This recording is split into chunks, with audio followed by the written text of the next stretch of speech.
Welcome to True Health Tuesday, and the truth will set you free.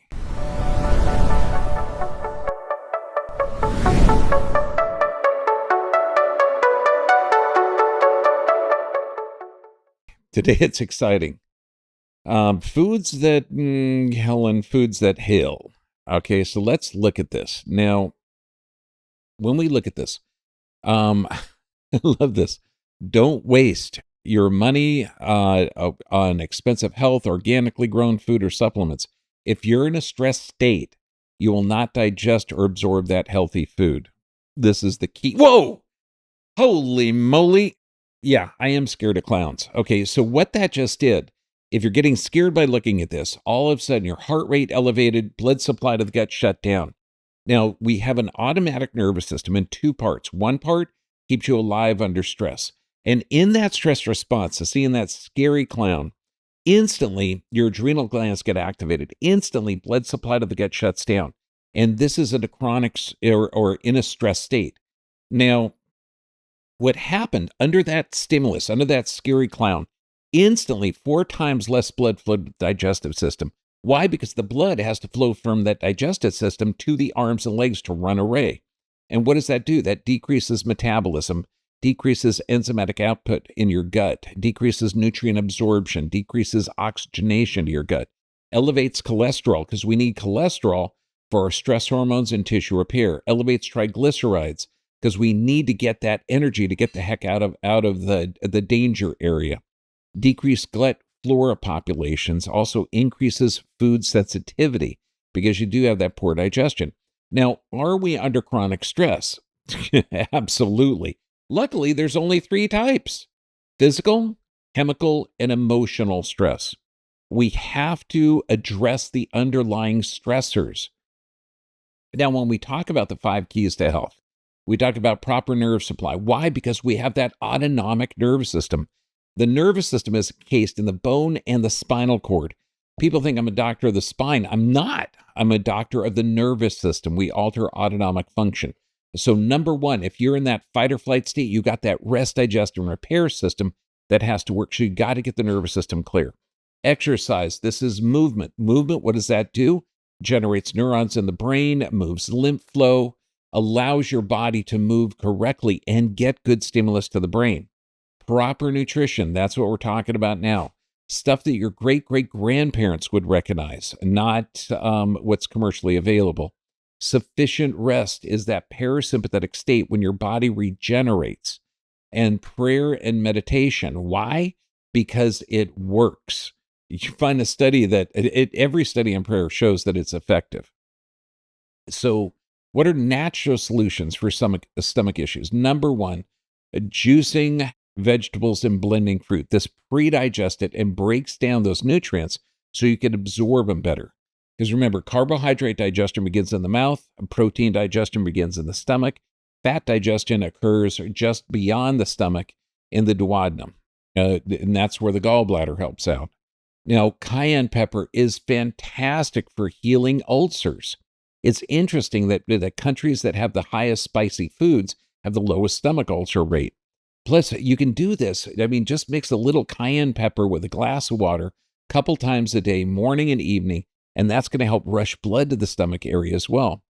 Colloidal silver, raw honey, garlic, plums, raw goat's milk, barley, aloe juice, and licorice root. Licorice root is amazing. Now, deglycerinated licorice. It's a natural treatment for ulcers that's been used with great success to treat gastric and duodenal ulcers. Licorice treats the cause of ulcers and promotes healing of the digestive issues. Cabbage juice, amazing. Okay, you can drink up to a quart of that a day. You could dilute it with water or carrot juice. Carrot juice is fantastic because it has antimicrobials or anti-mold properties, which if you have poor gut flora, mold is going to start to grow, so that's excellent. Cultured products, this is going to help to build that gut flora. And look at kefir, cultured yogurt, friendly bacteria. This literally fights H. pylori, which is what it's normal flora in most of the world's population. But when you're in a chronic state of stress, that normal flora, the H. pylori, can start to attack the tissue because it becomes unhealthy because there's decreased blood supply to it. Zinc, this is pumpkin seeds, are amazing. And garlic literally has anti-pylorus properties. Now, look at heat. Moist heat, when placed on the skin, and this is why we say, look, put moist heat on the tummy. It can penetrate up to 2 inches. This is going to raise blood supply to that area to speed up healing. But remember, none of this works unless you're addressing the underlying physical, chemical, and emotional stressors. This is why good posture is the key. Good posture, stretching, chiropractic adjustments, release that physical stress and allow the body to get in that parasympathetic or that balanced autonomic nervous system state. Then deep breathing, deep diaphragmatic breathing, in through the nose, out through the mouth. You're moving that diaphragm, which helps all the digestive organs. And it also activates that rest, digest, and repair, the parasympathetic nervous system. Now, avoid exposure to non-organic coffee or caffeinated drinks. Coffee is one of the highest pesticides foods. Now, coffee is a vitamin for the thyroid, but this is dangerous, particularly when you have altered nerve supply to the gut. Now, even though we're recommending spicy foods like high-end supplements, when you're taking this and you're sensitive and you're in that chronic state of stress, it is not good. Avoid foods with natural acids like tomatoes and stomach. That can be sensitive. Even though tomatoes and oranges are fantastically good for you, when you have a sensitive stomach, it's best to avoid exposure while we're healing your body. No contaminated foods, out-of-date foods. So that means packaged foods are going to be a no-no. Foods you may be allergic to, such as commercially produced wheats and certain nuts, because there's certain medical procedures that have made our population sensitive to nuts. I know what you're thinking. When I was a kid, we had take me out to the ball game, buy me some peanuts and Cracker Jack. Now they have peanut-free days. So there is a problem with our population. And too much fruit or too many carbohydrates. If you have a fructose intolerance, you can't digest many of the fructose, a sugar found in honey, fruits, and some vegetables. Drinks containing foods containing commercially produced dairy that is loaded with hormones. And if it's pasteurized and homogenized, you're looking at shards of fat in there. Processed foods and smoked and salted meats or fish, typically they're not doing the way we used to do it to preserve foods. And then tobacco, alcohol, illegal drugs, and all prescription medications alter the gut flora. And to reduce the gas or bloating, and again, this is only in the initial stages of getting you out of that stress response so you can get the raw materials to heal your system. Eat less at mealtime, smaller meals. Know it takes about 10 minutes for you to eat something for that message to get up to the brain. And smaller meals throughout the day, again, that's going to allow your body to process less of the foods to get the amino acids from the proteins and the fatty acids from the fats and the usable sugars from the carbohydrates. Eliminate fatty, fried fatty foods. Those are dangerous, particularly in the types of oils that they're using to fry foods. If you're frying foods, avocado oil, coconut oil are excellent, but you do not want to use the seed oils, the corn oil, canola oil. Those are toxic to the system. Drink fewer commercially produced carbonated beverages. Most of those are going to have phosphates in there. They're going to have some phosphoric acid to give that little bite and to make you want to get more of it, and that is dangerous to the system. Avoid too many leafy foods, especially lettuce, cabbage, broccoli. Now, these are all fantastic if they're sautéed, if they're organic. But when you're talking raw, it's harder for you to process it because they're high in alkaloids.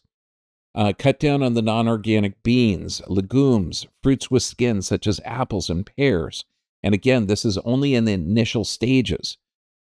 Beans and legumes have an inhibitory enzyme on them that we don't recommend in the start of people healing. Then reduce your stress. Deal with it effectively. Look at the physical, chemical, emotional stress. This is why we walk through every patient on techniques to deal with each aspect of those stressors. Stop smoking. Don't chew gum. Okay. Stop eating sugar-free foods. Oh my gosh. Synthetic sweeteners are so poisonous. Now, they're not going to be absorbed well. They're not going to digest well. Your body doesn't recognize it. Now, some home remedies. Licorice root is amazing.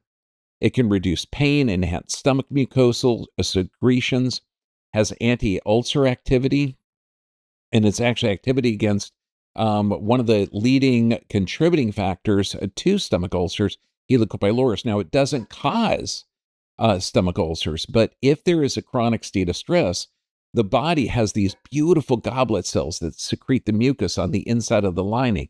When you're in a state of stress, that doesn't, and the stomach acid can irritate that lining, leaving an opportunity for that H. pylori. Black cumin, amazing. Okay, and this is used to treat nausea, gas, diarrhea, a serious digestive affection of the intestinal tract. And I mean, it works fantastic. Basil leaf, this can decrease the acid in the stomach. Ginger, amazing heat generating herb, anti-cancer, antibacterial, anti-spasm, anti-inflammatory features, and mastic gum. Okay, this is effective against certain digestive disorders. Now, plant-based herbal remedies, ginger ale. And again, we're talking about, healthy, and you can make this with carbonated beverages. And I'm talking like natural mineral sparkling waters, amazingly good. Peppermint, the mint leaves, or you can sniff the oil or the extract. Teas like chamomile, peppermint, ginger root. You could chop it and steep it and make your own tea. Apple cider vinegar is amazing, and this works synergistically with iodine. And you do it with or without honey. Bitters, and this is a combination like cinnamon, fennel, mint, ginger, even a glass of tonic or club soda or ginger ale, and amazingly well, because this can actually, that's why, I mean, we make our own sodas using mineral sparkling water and then juice, and we mix it together. It's an amazing homemade soda. And then water, 70% of the planet is water, 70% of your body is water. So a minimum of 1 liter a day, 2 liters, depending on how you're sweating and your activity level and your body size. And we're talking good spring water, or like the water machine we have at the office. It does a reverse osmosis, then it remineralizes, then it alkalinizes, then it ionizes. You get something like that, you got good water. No distilled. If you're just doing straight reverse osmosis, you've got to add some minerals in there, and tap water in the majority of communities, it's not good for you.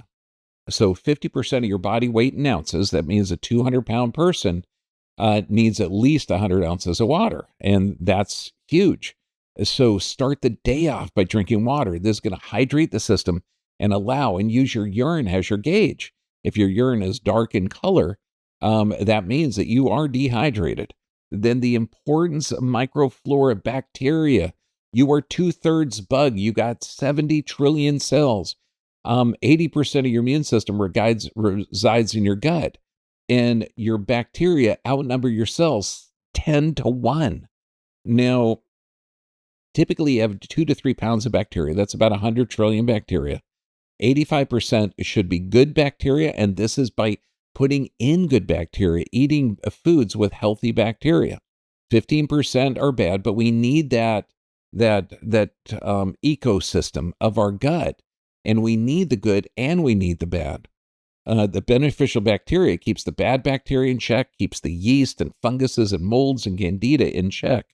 And these healthy bacteria produce nutrients such as B vitamins. Now, viruses, you have no reason to be afraid of virus. You do have reason to be afraid of the viral propaganda. Okay, the viruses outnumber your bacteria 10-1. And just look at this. Viruses are not alive. They're literally little bits of amino acids combined, and they transfer information. 50% of your humans are viral.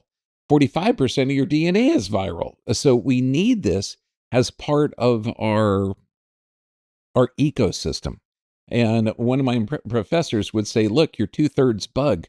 So we need to have a relationship. We have a symbiotic relationship with our bacteria, with our viruses, and viruses need to use a host RNA or DNA to replicate. So it's not something to be afraid of. Now, why do we want to get healthy population of the gut? Well, what does the gut flora do? It digests and absorbs carbohydrates, and we need those carbohydrates broken down to the usable sugars. The gut flora produces vitamins, it absorbs minerals, eliminates toxins. It can distinguish between pathogens, dangerous things and non-harmful antigens. It keeps harmful bacteria under control, aids in production of antibodies to pathogens, provides support to your response to environmental pathogens. You can call that an immune system. And so, what do? You got to optimize the gut flora. That means an organic plant based diet, just like your great great grandparents. Healthy fats like coconut oil, olive oil, avocados, fermented veggies. And I recommend you doing your own fermentation process. Probiotic supplements, juice vegetables, blend the fruits so you can get the skins on those fruits. Raw dairy and reduce the omega 6 and increase animal fats omega 3s, such as, cod liver oil, anchovy, mackerel, sardine. Fermented foods are so amazingly good for you. You've got to build that gut flora. Kefir, kombucha, sauerkraut, pickles, miso, kimchi. The things that disrupt your microflora are antibiotics, but antibiotics can be found in commercially produced meats and fast foods. So it's not that you're taking it, you can get it in from commercially produced foods. Stress, wacky scenes, medications. Okay, all medications disrupt your gut flora. So if you are taking medications, remember we have the 5% of the world's population. We use 95% of the drugs. So we must have the healthiest population in the world. Not 60% of adults have a chronic illness they'll never get over. So if you're following the chemical-based medical system where you have a symptom and they give you a drug to treat that symptom without addressing the underlying cause, talk to your doctor or find another one that understands physiology. And processed foods are completely dangerous. Now, if you can't find organic produce, now I recommend looking for frozen organic. That can be really, really a good alternative. Talk to your local farmers. That's going to be the key. But the Clean 15, these are plants that don't require a lot of pesticides. Onions, avocado, non-GMO sweet corn, pineapple, mango, sweet peas, eggplant, cauliflower, asparagus, kiwi, cabbage, watermelon. Oh, watermelon with seeds. I'm telling you, when you find a watermelon with seeds, enjoy it. The flavor is way better. The sweet potatoes, grapefruit, honeydew melon. Now, the ones that you have to get organic, these are going to be apples, cherries, tomatoes, cucumbers, grapes, nectarine, peaches, potatoes, spinach, strawberries, blueberries. Blueberries are so great for you, but they got to be organic. Sweet bell peppers and greens like kale they're starting to move up on the sprayed list, which is a bummer. Buy local produce. Now, it's always best to buy from local farmers, which you can find at the farmers markets. And there's farmers markets all over the place. And talk to the farmer because farmers are so cool, and develop a relationship with them and ask them, what is grown with pesticides, what's grown without pesticides. Because to get the organic certification in California, you're looking at $5,000 and you have to not use pesticides for years. So that is hard to get. And these farmers are, I mean, when you're working with the land, you're close to nature. You see the magic in growing things. And I really love the farmers I work with. Most grocery stores that carry organic produce have the majority of their produce shipped in from other states and countries. And when organic produce crosses state lines, it can be sprayed. And the problem is consuming this imported produce is that it's not fresh and it doesn't contain all the beneficial bacteria consistent with your region of the planet. In addition to buying this from local farmers will help support local communities and stimulate the local economy. So you want to get local. Growing your own is also a fantastic option. Look at the Victory Gardens. I love gardening. And then healthy fats. You need healthy fats for hormone production. Omega-3s from anchovy, mackerel, small fish, sardines, palm oil, coconut oil, olive oil, grass-fed organic butter. Amazing. And now minerals. When you're in a chronic stress state, you produce less stomach acid. With less stomach acid, you get less absorption. And so if you're deficient in minerals, um, we're exposed to so many other minerals that there's other, we call them stand-ins, where if you're deficient with calcium, okay, and calcium, the best source is dark green leafy vegetables, lead, and this will put deposits in your bone. It'll disrupt the formation of red blood cells. If you're deficient in zinc, cadmium can accumulate in your kidneys, causing kidney damage. If you're deficient in magnesium, this is replaced by aluminum. And think of all those coffee makers that have little packets in aluminum. Look at aluminum pots. Look at aluminum cans. You're exposed to a huge amount of aluminum. This is why we recommend selenium, which is fantastic for detoxing aluminum. But if you're deficient in magnesium and exposed to aluminum, bam, that can induce neurochemical changes, and it's a powerful neurotoxin. And manganese, which is replaced by nickel, which is a carcinogen. Now, magnesium. Now, this is a mineral used by almost every organ in your body, especially your heart, your muscles, your kidneys. 80% of Americans are deficient in magnesium. And magnesium is found in more than 300 different enzymes, so it's vital for production of cells. And researchers have detected, I love this, 3,751 magnesium binding sites on human proteins. And if you're magnesium deficient and exposed to aluminum, that is not a good combination. Calcium, vitamin K2, vitamin D must be balanced with magnesium in order to utilize it. Now, magnesium, it's necessary for activating muscles and nerves, creating energy, activating the androgen tryptophan, helping digestive proteins, helping digest carbohydrates and digesting fats. It serves as a building block for the RNA and DNA synthesis.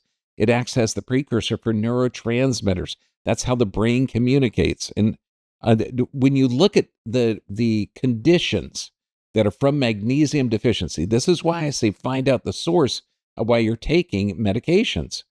Chronic fatigue, weakness, abnormal heart rhythms, muscle spasms, depression and anxiety and panic attacks, bowel disorders, heart disease, insomnia, neurologic disorders, osteoporosis. Could that be from magnesium deficiency? I know it's not from drug deficiency. Kidney disease, diabetes, fibromyalgia, asthma, seizures, coronary spasms, personality changes. So where do you get it? Let food be your medicine and medicine be your food. Dark green leafy vegetables. Oh my gosh, spinach grows so fast. Nuts and seeds, pumpkin seeds, squash, selenium from the Brazil nuts. Fish, mackerel is one of my favorites, but anchovy, mackerel, sardine, mackerel are super high, healthy fats. Beans, lentils, whole grains, avocados, bananas, dried fruits such as figs, prunes, dates, raisins, and cacao. Baby, dark chocolate, high in magnesium, and make sure all of this stuff's organic. Now, vitamin D, you need this. It's essential. Now, vitamin D deficiency, digestive disorders, skeletal disorders such as osteoporosis, depression, mental disorders. Could you be vitamin D deficient? Well, neural development, okay, brain dysfunction, dementia, Alzheimer's, chronic infections, cardiovascular disease, every type of cancer, vitamin D deficiency, autoimmune disease, premature aging. Now, you need the best way to get exposure is at least 20 minutes of sunlight a day from 11 to 1 o'clock. So you got direct sunlight exposure on your body. Problem is, most of the regions of the planet don't get good sunlight exposure half of the year. And adults require at least 8,000 international units a day. Now, you can use, there's light generators, like I love the Juve light, okay, which gives infrared and ultraviolet, but there's a lot of different full spectrum lights that can mimic that sunlight. This is why people that live in the far, far north I recommend those lights so you can get daily exposure. Light beds are fantastic, high in the UVB. And then vitamin D and vitamin K2. Vitamin K2 is essential for proper utilization. And where do you get it? Grass-fed organic products like eggs, butter, dairy, fermented foods, brie, Gouda. Oh, fantastic. But food, beer, medicine, and iodine. I encourage you to look at Dr. Brownstein's work on iodine. This is a key to a healthy thyroid and efficient metabolism. Now, the thyroid hormone molecule, T4 has 4 iodine molecules. T3 has 3. Okay, when you're looking at iodine deficiency, it's one of the 3 most common nutritional deficiency along with magnesium and vitamin D deficiency. When you're looking at what iodine does, it stabilizes metabolism and body weight, brain development, fertility, optimize your immune system or response to environmental pathogens. It's a potent antibacterial, antiparasitic, antiviral, anti-cancer agent. Now, here's the problem. When you remember that old periodic table of elements, iodine is close to all these halides, which bromine is one, fluorine is one, chlorine is one. Now, bromine and fluorine can't be broken down, so they build up in the tissues. And they also grab onto the iodine receptors, because if you're iodine deficient, but you're exposed to bromine, fluorine, and chlorine, by God, it's going to bind on there and it's going to damage your body. And where do you get this stuff? Fluoridation of the water. Luckily, a lot of communities are waking up that is a foolish thing to do. Diets low in fish, shellfish, seaweed, vegan and vegetarian diets are typically deficient in iodine. Less use of iodine in the food, in the agricultural industry, because they used to use iodine as an anti-caking agent, and radioactive iodine. This is medical procedures and environmental exposure. Sources of bromine you got to be aware of. Pesticides, and this is used on strawberries in California, okay? So you've got to, again, that's why you got to get them organic. Plastics, okay, plastic used to make computer, bakery goods, and flours contain that dough conditioner, potassium bromate. Soft drinks, and this is Mountain Dew, Gatorade, Squirt, Drop, Sundrop, Fresca. They have brominated vegetable oils, which is completely toxic. And medications such as Atrovent inhaler, Atrovent nasal spray, Probanthing for ulcers, anesthesia agents. A lot of these contain, and again, it can disrupt the thyroid function. And fire retardants. This is in mattresses, upholsteries, carpets, fabrics. So what's the solution for iodine deficiency? Supplement. Okay. Sea plants are fantastically good for this. Non-commercially harvested seaweed. So make sure it's not from China or Japan, because those typically have heavy metal poisoning. About 5 grams a day or about an ounce a week. Tyrosine, selenium, vitamins A, D, zinc, vitamin B, omega-3s, fats, all of these, you need iodine. You need to utilize iodine properly. And this is why, God, the seaweed is so good, but this is something I start my day with. I get my iodine from Ancient Purities. I do 20 drops, shot glass of water with a little teaspoon of apple cider vinegar, bam, every day. I got to start that day like that. And so when we talk about the 5 keys to health, proper nerve supply, and that means your autonomic nervous system, rest, digest, and repair, or fight or flight. If you're in a chronic state of stress, it doesn't matter if you're eating organic. Do you know how many thousands of patients I've had that have said, look, I've changed my diet. I've done everything. Okay, how do you sleep? I sleep horrible. Okay, well, this is why we have the 5 keys to health. You've got to look at your nervous system, make sure it's clear of interference. You've got to move your body every day. This helps with lymph, helps with angiogenesis, blood vessel formation, neurogenesis, nervous system formation, proper nutrition. This means you're eating like your great-great-grandparents, just exactly the way we're describing. No chemicals, and realize if you're taking medications, you got to find out why you're taking them. Then sufficient rest. This is when your body regenerates. and then prayer and meditation. Every study involving prayer works because your body is more energy than matter. Plus, having a relationship with the Creator, it's really fun. Now, I encourage you to post your questions in the comments section, and we're going to do a question or response in about a week. And we gather the questions. We got to divide the questions up into two different sections. One I can talk about on the commercial, the social media platforms, and the private ones where I can speak freely and we can talk in greater depth in certain medical procedures that may be negatively affecting the gut flora or digestion. God bless you all. Thank you for taking care of yourself. You be responsible for yourself. Your body is made in the image and likeness of God, and you're designed to be healthy, and the world was designed for you. Stay healthy, my friends.